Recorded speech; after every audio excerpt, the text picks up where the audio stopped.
박미TV의 박미입니다. 오늘 신년 기자회견을 문재인 대통령께서 청와대 영빈관에서 했더군요. 재미있는 이야기들이 되게 많아요. 어쨌든 제일 먼저 가슴 아프다. 그런 내용은 조국 감싸기. 조국 전 장관이 민정수석으로서 그리고 또 법무장관으로서 했던 기여는 굉장히 크다고 생각합니다. 이미 조국 전 장관이 지금까지 겪었던 어떤 고초 그것만으로도 저는 아주 크게 마음에 빚을 졌다고 생각합니다. 조국이가 겪은 고초만으로도 나는 가슴이 너무 찢어진다. 이런 얘기를 하셨고요. 검찰 윤석열에 대해서는 수사권은 검찰에 있습니다. 그러나 이 사건은 장관과 대통령에게 있습니다. 검찰의 수사권이 존중되어야 하듯이 장관과 대통령의 인사권도 존중되어야 하는 것입니다. 검개혁을 기여하라. 그렇지 않으면 잘라버리겠다. 이런 내용으로 분석할 수가 있을 것 같습니다. 그런데 자른 거나 다름없지 않나요? 우선 두 손을 다 잘랐고 두 발을 다 자르고 그 다음에 이제 곧 느닷없이 이 정권이 잘하는 거는 느닷없이 하는 거. 그래도 이게 좀 구종은 지나고 해야 되지 않을까 하는 생각을 가지고 있겠지만은 구종이고 나발이고 없다. 빨리 해서 내일 모레 아니면 그냥 다음 주 월요일 발표해서 윤석열이 지금 징계를 때리겠다 이러는데 옷 벗어라 이 얘기죠. 그런데 저는 꿋꿋하게 윤석열 검찰총장님이 꿋꿋하게 있을 것이다 이런 생각을 가져봅니다. 자기네 그 정권이 시작될 적에는 그죠? 박근혜 정권 때 적폐 수사라 이래가지고 윤석열을 앞세워서 수백 명을 잡아놓지 않았습니까?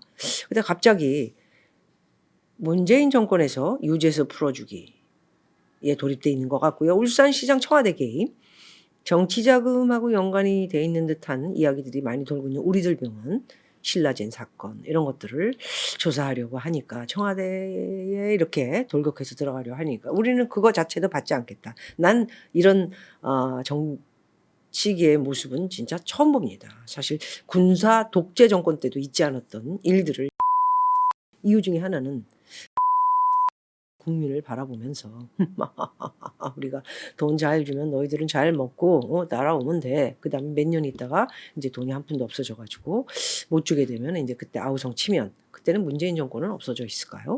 그렇지만 정치는 그대로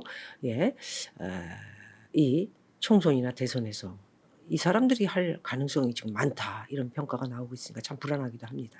어쨌든 문재인 신년사에 대해서는 조국이 감옥도 안 갔어요 아직. 근데도 가슴 아프다. 어떻게 나 때문에 저렇게 될 수가 있냐.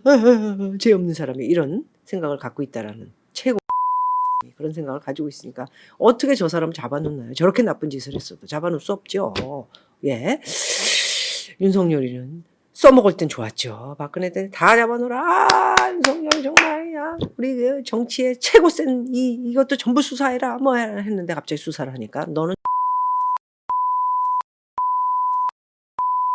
이런 얘기를 하고 있는 이 정권을 보면서 투페이스 이런 모습을 볼 수 있을 것 같습니다. 그보다 더하다고 볼 수가 있겠죠. 참 재미있게 돌아가고 있다 이런 생각을 듭니다. 저는 또 제가 이제 이야기할 것들이 이제 있지요. 문재인 정권에서 바라보는 부동산. 정부는 지금의 대책이 뭔가 조금 기여로 됐다라고 판단되면 또 보다 강력한 대책 끝없이 내놓을 것입니다. 크게 보면 이제 보유세는 강화하고 거래세는 낮추고 라는 것이 맞는 방향이라고 봅니다. 강력한 부동산 대책 끝없이 내겠다. 보유세 강화는 크게 보면 맞는 방향이다. 보유세 아시죠? 재산세. 그걸 계속 올리고 그러면서 이제 집을 샀을 때 등취득세라든가 이런 살 때 거래세 이런 것은 낮춰야 된다. 미국처럼 캐나다, 호주 뉴질랜드 뭐 이런 나라들처럼 거래세를 아예 없애지는 않고 예. 그 나라는 아예 거래세가 없지 않습니까? 예. 종이 페이퍼 값 하나 10불이면 끝나는 그런 나라들인데 그렇게 나라를 만들게 되면은 자기 말은 지방에서 운행이 안 된다. 이게 퍼줘야 되는데 그런 돈 가지고 모아가지고 또 뭐 점수도 따고 정치권에서 뭘 한다 그러면은 다리도 세우고 쓸데없이 괜히 비행기 뭐 쓰는 예 항공도 만들어야 되고 또 연금도 아프다 이러면 다 주고 이러면서 점수를 따야 되는데 이게 거래세마저 없애버리거나 없앨 수는 없고요. 완전히 내려버리면 뭘로 운행을 하냐 이런 얘기를 하고 있습니다. 저는 문재인 이분께서 이게 부동산에 대해서 정말 정확하게 알고 계시고 판단하고 계시면서 모든 얘기를 하고 계신지 이런 것들이 되게 궁금하기 짝이었습니다. 얘기 하나하나를 들어보면은 그냥 대본을 읽는 듯한 네, 그런 생각만 갖고 있지는 않나 이런 생각을 가져봅니다. 자, 신문을 한번 읽어보도록 하겠습니다. 전 세계적으로 유동성이 워낙 과잉 상태고 저금리 상태여서 갈 것 없는 투자 자금이 부동산에 몰린다. 한국도 같은 양상이어서 대책을 내놓으면 상당 기간 효과가 먹히다가도 결국 우회적 투기 수단을 찾아내는 것이 투기 자본의 생리다. 이런 엉터리 같은 말을 하고 있네요. 정책이 잘못된 거는 하나도 없고 그냥 지금 돈이 갈 데가 없기 때문에 투기 과잉 예, 이런 모습으로 비춰지면서 부동산의 투자를 이렇게 막아도 나중에는 또 결과적으로 투기성이 부동산을 또 사들이면서 이런 얘기를 하고 있는데 저는 무슨 이런 이게 대안인가요? 그렇다면 이 대안을 모색을 해서 예? 그런 투기 자금에 대한 것을 어떻게 막으면서 정책을 세울 것인가 이런 거를 답을 내놔야 되는데 지금 전 세계가 유동성이 워낙 과잉 상태여서 저금리 상태이고 이랬기 때문에 돈을 투자할 곳이 없어서 돈 가는 데가 자기가 잡아봤자 또 부동산으로 갈 수밖에 없다. 이런 하소연 같은 이야기를 밝혔습니다. 지금의 대책 기조가 다 했다고 판단하면 보다 강력한 대책을 끝없이 내겠다.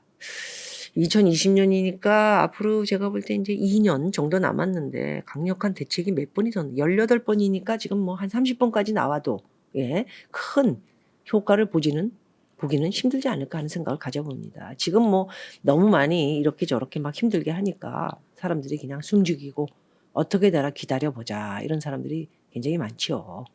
강력한 대책을 계속 끝없이 어디까지 쏟아붓나 한번 지켜봅시다. 세계 곳곳에는 우리가 보다 훨씬 폭등하는 나라가 많다. 지금 세계 곳곳에 우리보다 훨씬 더 부동산 가격이 폭등하는 그런 나라들이 많이 있습니다.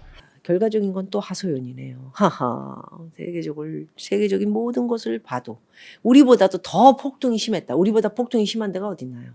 없었어요. 제가 볼 적에는 강남 같은 경우에 갑자기 15기동 집이 최근에 제가 이제 그 강남에 대해서 집중 이야기하는 섹션을 지금 준비하고 있습니다.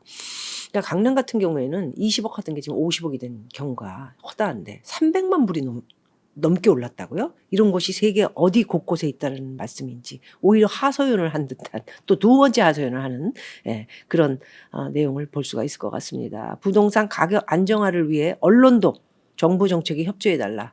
부동산 대책은 물론 정부의 대책이 큰 비중을 차지하겠지만 언론에서도 그 대책이 맞으면 효과를 볼 것이다라고 이렇게 좀 긍정적으로 봐주시면 실제로 효과가 먹힙니다. 또 부탁을 하네요. 부탁이 아니고 강압이겠죠.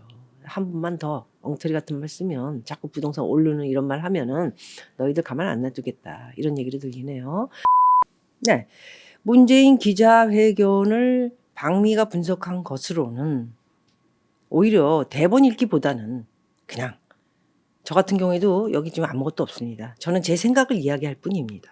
저처럼 그냥 있는 그대로 이야기하는 것이 누가 시켜서 이야기하는 것보다는 진실성이 없어 보였다 이런 생각을 가지면서 그냥 그대로 국민 여러분 정말 잘 해보려고 했지만 이렇게 되지가 않았네요. 앞으로 남은 임기 동안은 정말 진실되게 문재인 정권이 이끄는 깨끗한 나라가 될 수 있고 또 국민이 잘 살 수 있는 나라가 되기 위해서 최선의 노력을 하겠습니다. 이런 내용을 얘기했으면 오히려 조금 더 반 이상의 그죠? 그래도 문재인 정권에 대해서 반대하는 사람 많습니다. 예, 너무 잘못하고 있다 이런 생각을 갖는 사람도 있지 않습니까? 예, 좀 공감이 가지 않았을까 하는 생각을 가져보면서 오늘 문재인 정권의 신년사 예, 말씀은 100점 만점에 50점 밑에를 점수로 방미 분석에서는 드리고 싶습니다.